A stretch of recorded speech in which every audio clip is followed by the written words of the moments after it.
Good morning, good afternoon, everybody. I'm just going to start in a minute once everybody gets populated over from the waiting area.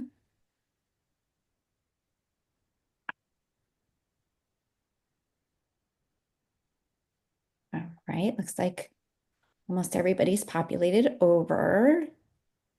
So good morning, good afternoon. Thank you for joining us today. My name is Chantel Lincoln, and I'm the Deputy Director at Drug Free America Foundation. Before we get started, let's go over a few housekeeping items. Please introduce yourself in the chat, put your name, organization, and where you're from. Write any questions you have throughout this webinar today in the Q&A box.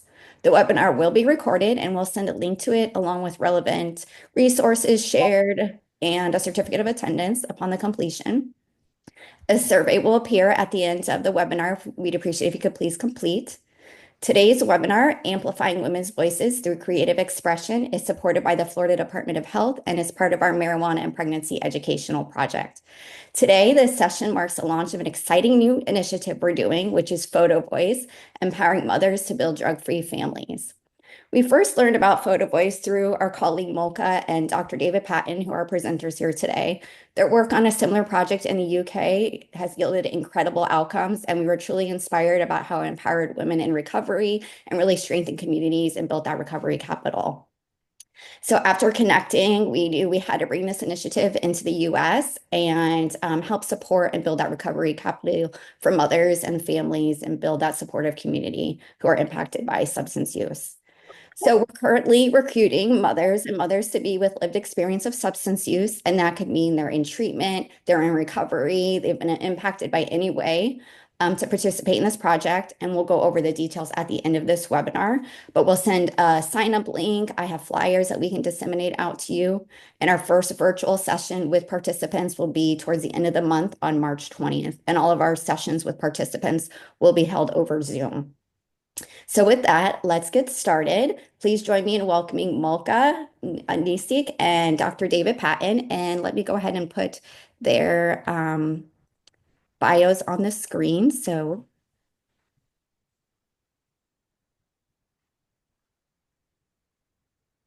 Mulka, she is a research officer at the Center of Hate Studies. She's the Secretary General of the Recovered Users Network, also known as RUN, and the chair of the Global Gender Committee within the World Federation Against Drugs.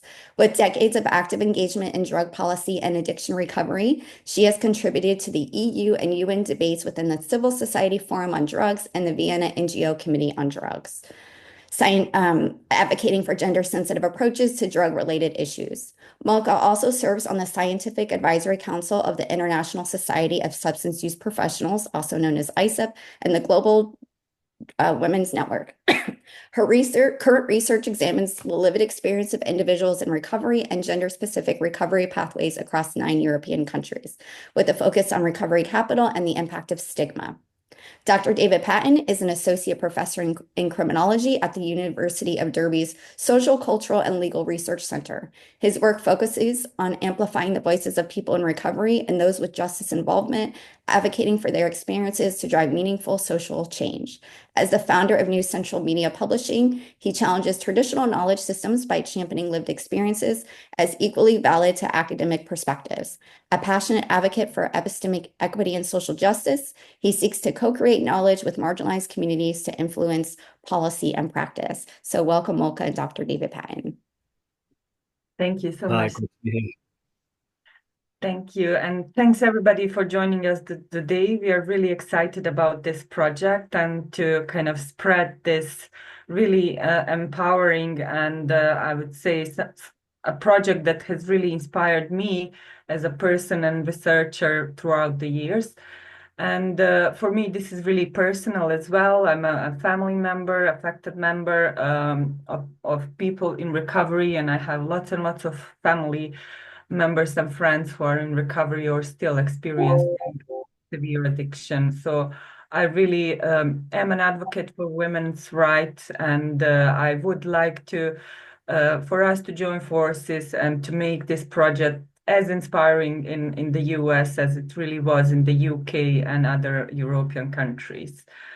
And today, David and I will share the floor, and we will try to kind of present this project and the method simultaneously, and mostly to also show our impact on the communities, but also on women themselves and how this contributed to them feeling empowered and really had benefits as persons who participated in research, which is not really the case in general with researches.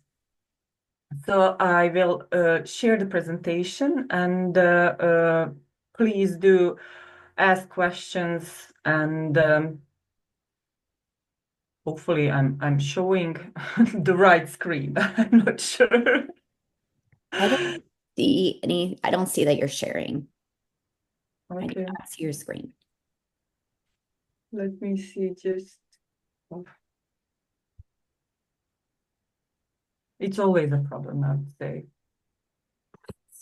Yes. Am I sharing? It looks like you're about to. Coming through, I think, Mulka. Yeah. I just shared it No, I 5 minutes. I believe it's your desktop, I see. You can see your desktop. Yeah.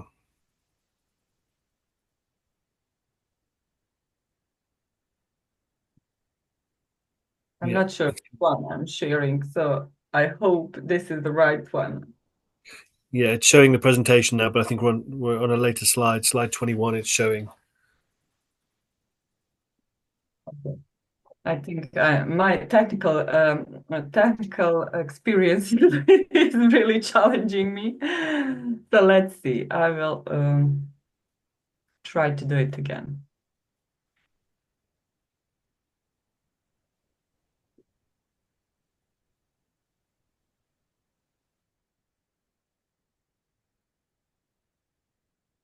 Oh, No.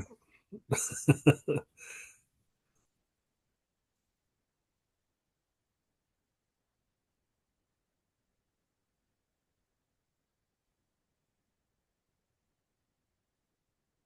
so Yeah. There we embarrassing. go. Sorry. Well, yes. It Yeah. happened to me last week. I just couldn't get it was showing up right correctly on my screen, but on the sharing screen, it was like a completely different screen. And I Yeah. didn't know why. It made no sense, but Yeah, this is always the case. So can you see it now? Yes, yes, Which slide it is? United Nations is showing with Tracy and exhibition. Okay, let's start from the beginning. I think now we probably, oh gosh, I'm so sorry. it There looks you like go. There you go. Okay. you're good. Yeah, so first of all, I just wanted to touch upon about this project and to say thank you to Drug Free America Foundation one more time. And so the project is in 3 country areas I will probably pronounce this wrongly, so Chantal help me. Pineless, Hillsborough, and Pasco, Yes. hopefully. And actually, I'm going to make a side note that we've kind of expanded throughout Florida for this project. So if you're not in Pinellas, Hillsborough, and Pasco, but within Florida, we are kind of expanding throughout because of our sessions will be virtual. Okay, perfect. And so as Chantal said, our aim is to amplify the voices of mothers and mothers-to-be and kind of in the pursuit to build drug-free families. So our project goals are threefold. It's to empower mothers, to drive the community engagement, and to raise the awareness. And I would say for the first one that we want to foster self-expression, resilience, and also advocacy among mothers and mothers-to-be in these 3 countries, and also promote drug-free families, and to raise awareness in terms of enhancing community understanding of the challenges and successes that mothers come across and face in creating these environments, but also to drive the community engagement and strengthen community involvement in prevention, but also in supporting efforts around recovery. And just wanted to go through a couple of key activities that we want to conduct first, and we really want your help in this, is reach the population of mothers and mothers-to-be. So recruitment is very important for us, because this is the first of this kind project in the US, and it's really important for us to reach the right population. We want to partner with all of the local treatment centers, recovery organizations, but also the community kind of networks to recruit women. And we will, in this process, develop all the sessions and readapt them to the population.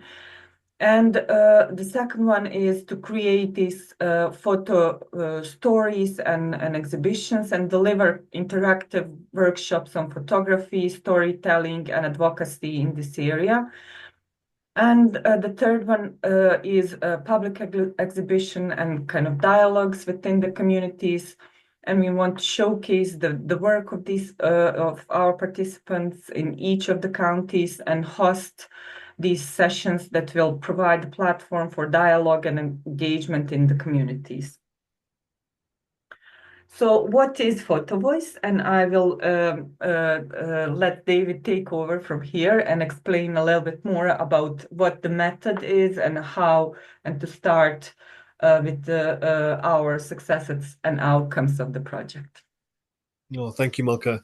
Great to be with you all today. And yeah, Photovoice is a fascinating form of doing research methodology, one that Mulka introduced me to, and never looked back since. And so it really challenges the traditional way of doing research. You know, typically as academics, we come along and we've got our surveys, our interviews, or, you know, if we're really kind of pushing the boundary, we'll do a focus group. And all of those are valid forms of doing research. But actually, what it does is it creates a hierarchy. And so the researcher comes in and they're doing research about and on a particular population. And what they do is they kind of ask you the questions, and then they take the data. So it's quite extractive in that sense. And so then the researcher kind of analyzes the data and they write it up in their words. So it's through their lens and with their concepts and through their language. So it's really owned by the academic community. And again, there's nothing inherently wrong with that. That's just one way of doing knowledge production. And Photovoice offers a completely different way, turning lots of those principles and practices on their head. So what it does from the outset, because it's participatory action, what it says is that we together are the team. We are the research team. So the people in the communities are the researchers alongside the researchers, the trained researchers, if you like. And so it gets rid of the hierarchy from the outset. We're all there together to look into a particular phenomenon. And in this case, kind of looking at mothers and kind of mothers to be, and looking at what's going on for that population. So the research question is posed, and each participant would be trained in the Photovoice methodology, talk through what it is and how to do it. And they then go out, if you like, and do the research themselves. So it's not just about taking pictures. That would be too simplistic an understanding of what Photovoice is. Actually, when you allow people who are using drugs or in recovery to become the researchers and to use photography as the means by which to capture the data, what that gives us is a unique and very deep and rich insight into their lens and their worldview. We literally see life and the social phenomenon through their eyes. So it's not translated through somebody else's, it's not sanitized with academic language. It's kind of live through their lens and through their worldview. And that gives us kind of unparalleled access to understand things in a very unique and different way. And also, what we typically do is that we ask the people who've taken the photographs just to write a short piece to explain what the photograph means. So, you know, you could have a photograph and there can be 1,001 interpretations of what it represents. So we ask for that kind of contribution as well. And really what this is, I think that when you allow people to think reflectively and critically about their experiences, what would they take a picture of that represents something that they want to say? Actually, that can be a therapeutic process, especially when it's done in a group context, and the sharing of ideas and experiences. Actually, what we found when we work with different recovery communities is that that has increased and aided their understanding of their own recovery journey, and recovery capital has been built and shared amongst the participants. So in that sense, it can promote that sense of personal change, and it can sharing of ideas and tools and things that have worked for other people.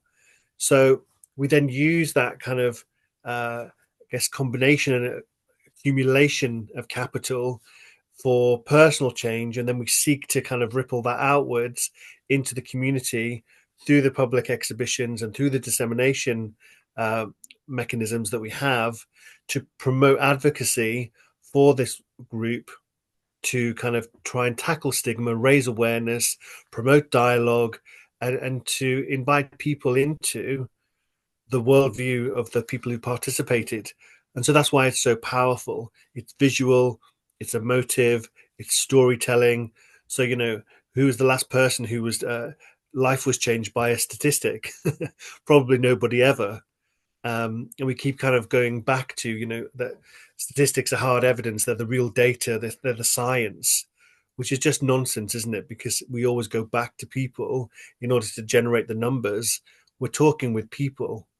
So I think for this form of research, it allows people to participate, who would normally be excluded from the process, but also it allows them to disseminate their own data, so it's not taken over by the academics. So next slide, Mulka.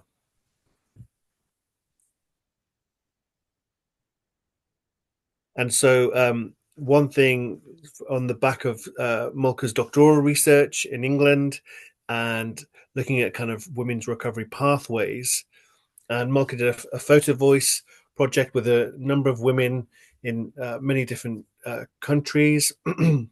And that was a really powerful, I'm sure Mulka will be coming back to talk about this at the end with some of the other slides. But on the back of that, what we wanted to do was kind of, with some of those women who'd contributed to Mulka's Photovoice project, to write a book on women's recovery capital pathways.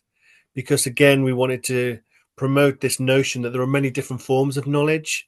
Knowledge doesn't just come in one package.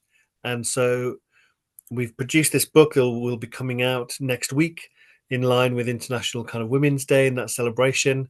And what we've got is 13 lived experience female authors of women who were in recovery, lots of whom were mothers. And they are now going to become the paid authors of that book. So it's that validation of the lived experience lens and approach in the same way with the Photovoice. And what Mulka and I found as the editors of that book was that for lots of those women who were mothers, that they come up against that double stigma, that double standard, if you like.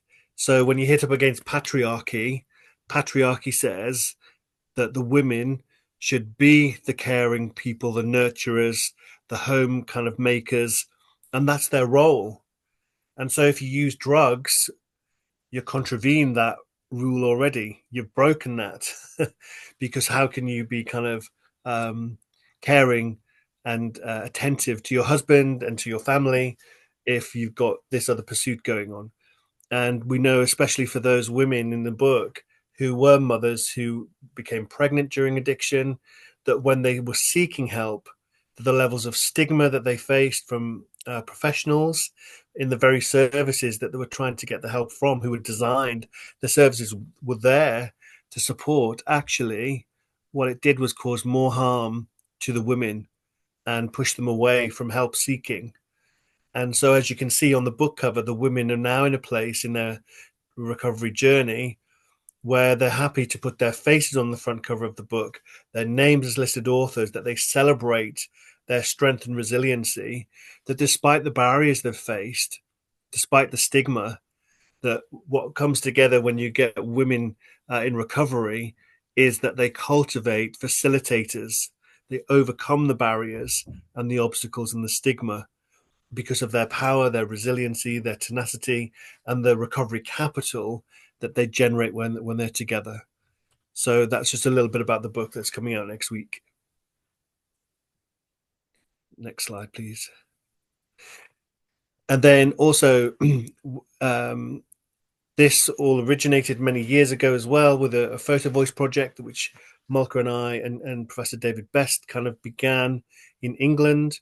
And it's since spread to Canada, to Spain, to Serbia. And what we have is a women's Photovoice, which is the first for the project, from Innovisions in Canada, one of their recovery centers. They have many, but one is called Hannah House. And it was the first ever submission by an all-women community.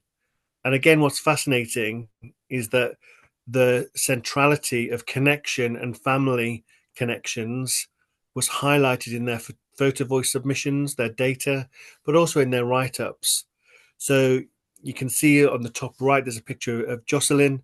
And if you go to pathways-to-recovery.co.uk, you can read these stories in full and can look at the full submission by those women.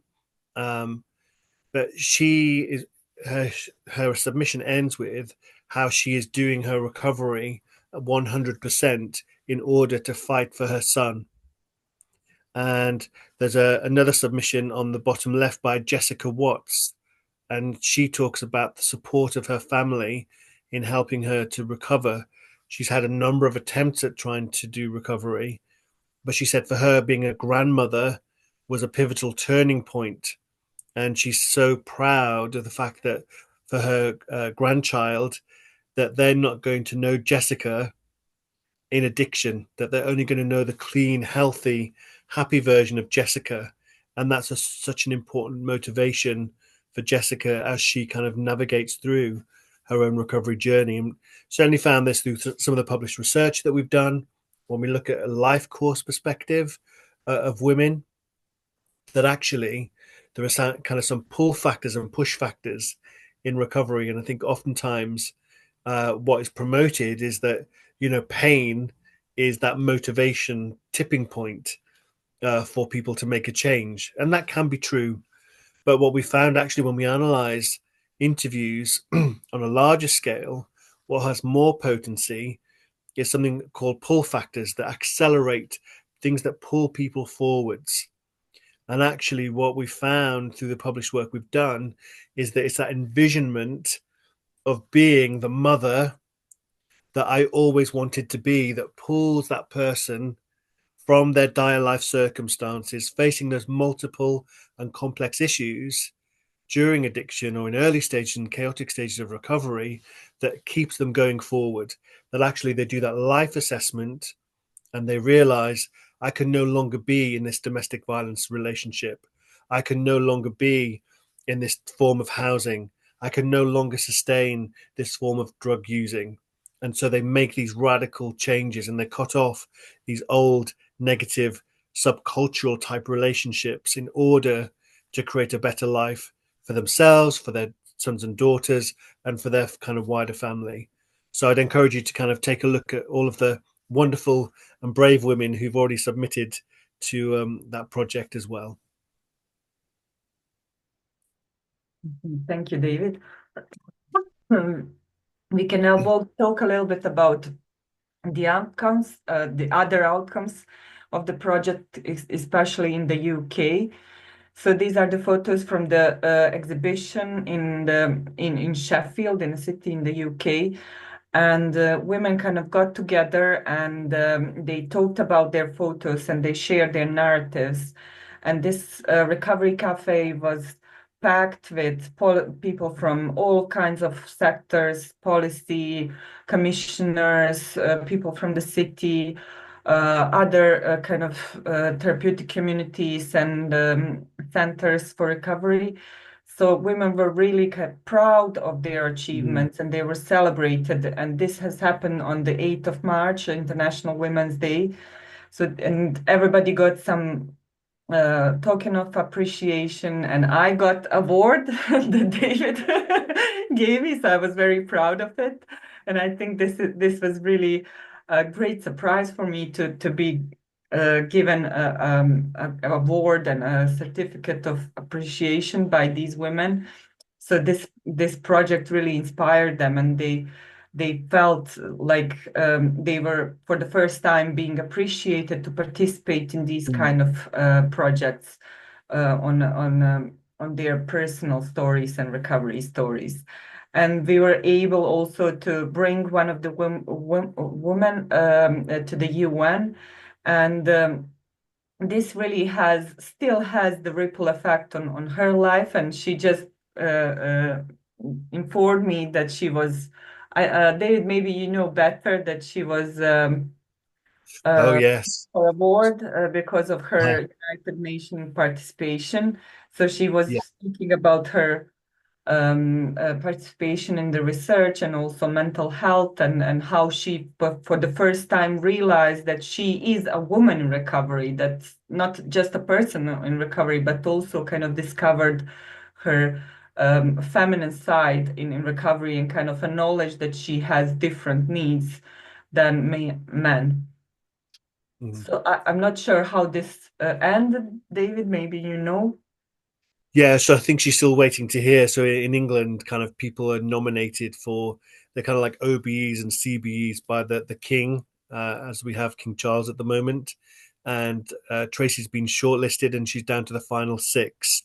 So we're still awaiting the outcome. They're still kind of revising the shortlistings, but to be from a national entry of over 1,000 women, and Tracy's down to the final six. So it's a real honor and accomplishment. Definitely. And yeah, so women kind of decided to build their own network, and I was invited to be one of the founding members of the network called Swipe. So Sheffield Women's Individual Personal Experience Recovery Network, and they now have a website as well, and they're and a mailing list, and really kind of try to inspire other women to join and participate. And just a couple of them have contributed to the book that David was talking about, and they will also come to the UN this year for the book launch. And this is really something that's kind of having, I think, long-term effect on both the women and the communities. Yes. And do you want to say something about this film, David? Yeah, and also just to before we get to the film, just knowing a number of the women prior to the Photovoice project and seeing how their own confidence, self-esteem, their own recovery, and that willingness now to be visible, much more visible, and to celebrate their own recovery and to be wanting to support other women is a real testament to the work that's been done. So um, one of the women that was on the slide previously, Tracy, following Mulka's Photovoice project, she was inspired by the dynamics and I think the strong connection that all of you had, Mulka, on that opening session, all of the women from the different countries for the Photovoice. Because when you get women in a room, they're able to kind of be raw and honest and talk about things that they wouldn't necessarily share in a mixed gender situation. And for so long, so many of the women have had to share those spaces. And so there were certain topics that were off limits, or for some of the women who had experienced domestic and abusive environments to be in residential rehabs with men or in recovery mutual aid groups with men, that wasn't a safe space for them. So what I think Mulka provided was that safe space.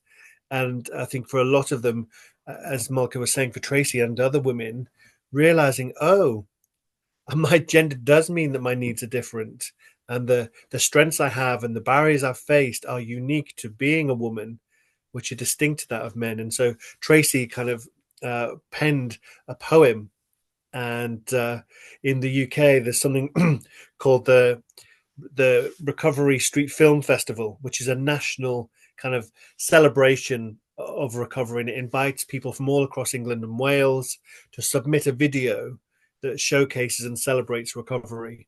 And so Tracy wrote a poem called Never Underestimate a Woman in Recovery. So we're going to play that now.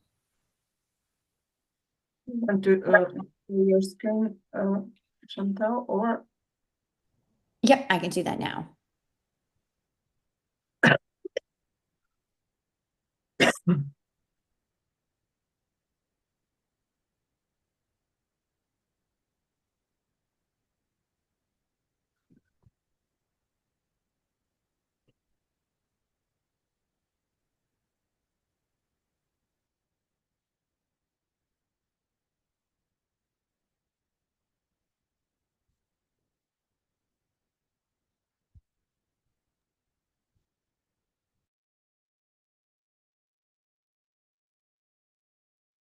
Tracy, and I'm the author of the poem in the film that you're about to watch.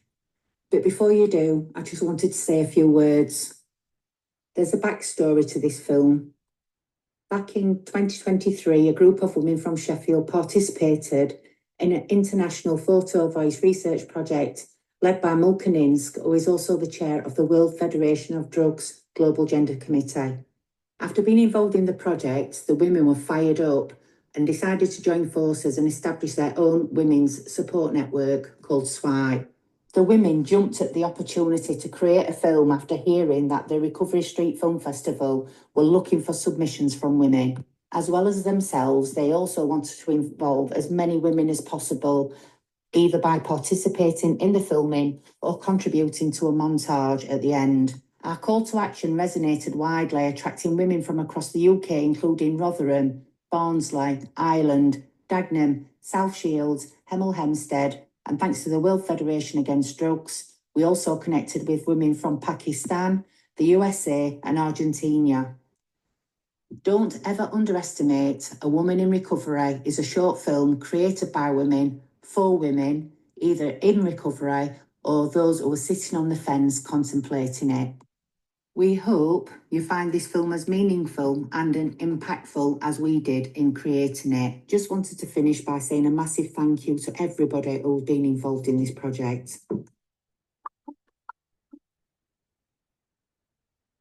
Saw her through a lens of shame and proclaimed she only had herself to blame. I didn't see the afflictions that lay behind the addiction, but this wasn't a choice. She was just another woman who'd lost her voice. She would smile and try to pretend that everything was okay, whilst trying to keep her addiction at bay. Some days it was hard. All her life she felt like she didn't belong. She didn't know it then, but she was wrong. She'd always wanted more, but assumed it was out of her reach. That is, until she heard another woman preach. This woman said she'd freed herself from addiction's grip on freedom's cord and believed that every woman had the power to conquer all. As she spoke, a quiet rebellion stirred, and for the first time in her life, the prospect of change no longer seemed absurd. Inspired by hope, she tried new and different ways to cope. She started by surrounding herself by other women who understood her plight and gave her the courage to continue to fight. She no longer felt the need to hide because she'd found her own recovery tribe. With a newfound honesty and open hand, she began to mend the ties that had once been torn apart. Her heart became a fortress, strong and true, and as every scar healed, in time her courage grew. Armed with faith as her shield and strength as her sword, it wasn't long before she began to reap her recovery rewards. Her past now serves as a rich tapestry that tells a tale of battles fought. And now she shares her own story about how a newfound strength was sought. Over time, she has slowly changed the world's view of what a strong, independent woman can do. And today, with her self-esteem and confidence intact, she stands tall.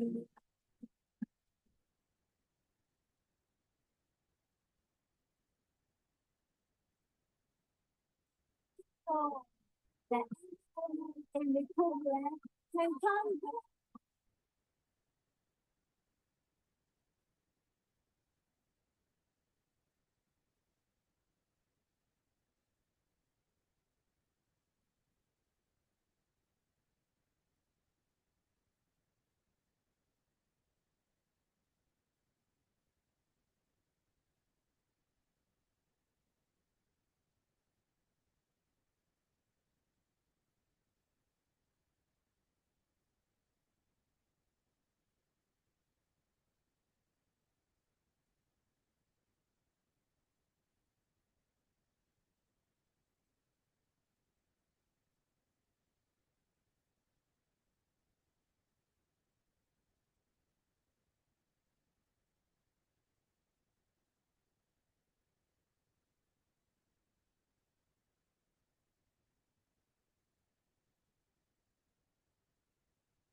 Thank you, Chantal. Thanks for sharing, and hope everybody has found this film as inspiring as I have. It really has been a great success to win a national contest for women. And I have actually prepared more in the presentation, but I think it would be great to send that over to everybody after the webinar, Chantal, and to in the presentation, I just wanted to showcase how we handle the sessions and what participants will get around the Photovoice, kind of building their skills for linking the storytelling and photography. And actually, it starts with the sessions that are pretty much standardized. It really is about bonding and increasing kind of the connections between women to create something together, to build towards the exhibition and kind of unite their voices. We will ask them a couple of questions around the resources and strengths they think can facilitate the drug-free families and also their recovery and facilitate all of the processes surrounding recovery and also living in a safe environment for children, but also barriers and stigma they have faced or they think that it's important to address. And they will be asked to provide at least a couple of photographs, but we are not really strict in that area. Some women have submitted 10, or some one. So it really depends on women, and however they want to share, they will share. We really also, I think, place a lots of lots of attention on the ethical side of this thing. So women's data will be protected and anonymized if they want to. Women in our research in the UK mostly wanted to be public around this and to share their stories, to share their names even in the published paper. So Chantal will also send out a paper that David and myself published recently, a couple of weeks ago, and for you to see how this research really builds into not only a credit for us, but also credit for women. And it's impacted the communities, and it still has really extensive impact and positive impact on their lives. David, do you want to say something as well? Yeah, I think just to reiterate around the ethics, that kind of this is led by the women, and so we're very much just facilitators of that. And so whatever amends need to be made to names and kind of pseudonyms and all of that, we will arrange that. So do kind of ask any questions that you might have. We'd kind of welcome some dialogue with everybody. Well, we've been talking for a long time. I put the video link in the chat box as well as the project sign up link. And also I'll send it out to everybody as well, including the research paper that they're referring to. So I'll send that out. Does anybody have any questions regarding the Photovoice, regarding their presentation? If you can put your questions in the Q&A box, that would be helpful because there's a lot of chat. And when we first thought about doing this project, we were going to focus we're located in St. Petersburg, so we were going to do the Tampa Bay area. But we've decided to expand that out because of our virtual sessions. Mulka will be facilitating these sessions, so they're going to be virtual. So really, we've opened it up throughout Florida. We're keeping it within Florida at this time because there will be like an in-person exhibition. So we're working out the details on that of what museum, where we're going to facilitate that. But there will be virtual exhibitions like Mulka is, I think I can share that link with them. Is that right? Yes. Okay. So I can share that link, but it'll be virtual exhibitions that they'll put together. And it'll be virtual. So anybody over throughout Florida, and then we could potentially expand after. This is the first project we're doing here within the US. So that's why we're focusing on our location, but hopefully we can expand that out across the country. Question, do you provide releases for the women participating? How did that work on your end, Mulka, with your project? I'm not sure what this really.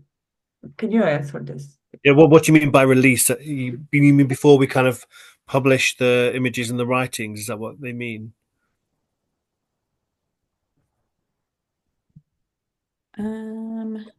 So Debbie, could you put a little bit more detail about what you're referring to in the chat box? But essentially, kind of the way it's worked previously, and then we might have to make some amends for this process potentially. But we tend to work with kind of groups of people, and so we walk them through what's the involvement, what's the commitment, what are the parameters of the project, what's involved, what's the stages, and then people would sign to say yes, they're happy, yes, they understand what they're signing up to, they've got the opportunity to ask questions, to think about it. They have the right to withdraw at a later date if they change their mind, and they would kind of tick the box to say yes. I don't want my real name to be used, and they would, in that instance, not choose to put a photograph of themselves. So they will choose an object as their photograph, for example, or something kind of conceptual as their image, so that their identity is kind of not held. And then we would kind of we would show before putting anything onto a website or anything of that nature. Then all the participants would be given a pre-link to view the submission as a whole body before anything went public. But of course, each individual is aware of what they've submitted for themselves. So there's an upload kind of process that people can submit this to. Perfect. Thank you very much. That clarifies. And it looks like that answers Debbie's question as well. Great. Question in the chat box. What if the woman in mine has lost a child and doesn't have any living? We are not restricting the project as far as if you have living children, not living. I mean, it's any way that you've been impacted by substance use in any way. This is to help build you up and empower your family. So, and it's not being restricted to any that, not at all. Yeah, I can also see a question that can youth participate? I think, well, if they're female and not minors, so 18 plus, I think everybody is welcome to participate. We are starting the new initiative at Harvard University as well to try to involve youth and to kind of get them involved in this creative research. So yeah, we can also inform everybody when that starts if the participants you're referring to are not female but boys, or we would be happy to share. And then we have another comment. One of our participants has done several Photovoice projects with youth in their community. They love this project. It's wonderful to hear and have had much success. So that's awesome. I love the research piece that you have added, and I'm excited about using that concept here. So awesome. Does anyone have any other questions about the participants? And again, I will send the information out. Our first virtual session with participants interested in participating will be on Thursday, March 20th at 5 p.m. Eastern over Zoom. So I will send that link out as well. And our virtual everything will be over virtual towards the end of the project, and we don't have all those details yet. We have to figure out who our participants are, where they're located at, and where the in-person exhibition will be, but there will be virtual pieces for those that can't attend, obviously due to transportation, whatever the case is.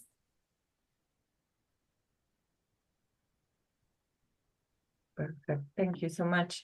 Well, I just want to thank you again for joining us for this session today. Please, if you do have more questions or you're struggling to understand any part of the Photovoice and to recommend this to your service users, please do reach out to any of us. We are more than happy to answer anything, and to also what we have planned, and that this is to inspire and connect women internationally. So women from Sweden and from the UK will be joining us in the sessions. Some of them really want to share their experiences, but also to participate one more time in this project, and also to contribute to our growing database of photo voices. So please do share this information with anybody in your services and networks who would like to participate. And we are sure that will be really inspiring for the US as well. And that's so powerful that the women that participate in your project want to continue the movement on and join here and tell their stories. I mean, that just speaks volumes. And I had the pleasure of meeting Tracy last year, and yeah, just hearing the momentum and just the impact is really incredible. So thank you. Thank you so much. And I don't see any other questions here. So again, we'll follow up with all of those resources in an email. And thank you very much. We really appreciate you taking the time, Mulka and Dr. David Patton, to be with us today. It was greatly appreciated. And hopefully we'll see some of you guys on our participant sessions over Zoom. Thank Thank you. you. Thank you.